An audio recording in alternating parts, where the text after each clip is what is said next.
We have around 10 excavators in our fleet. 5 or 6 of them are equipped with Cleanfix. Additionally, there's a Cleanfix reversible fan inside 2 Cat wheel loaders and now inside the small Bobcat.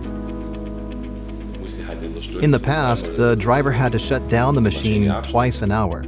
Then he used compressed air to blow out the radiator as best as he could.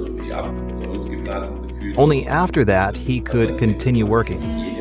Each interruption meant that no material was being processed and the whole facility came to a standstill.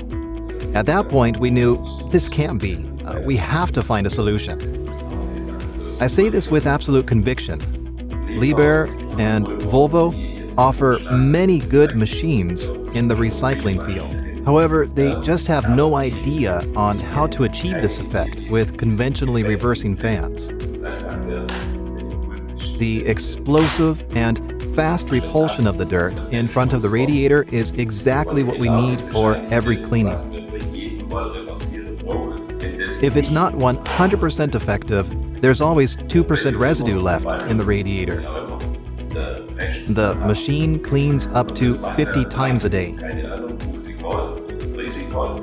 After a week with a conventional fan, it is unfortunately the case that the dirt is still inside and clogs the radiator, even though the fan reverses. This is because the fan blades do not rotate on their own axis, or the fan stops and runs in the opposite direction. Once it reaches full speed, it will have a performance, but that's without the initial burst, without the explosiveness.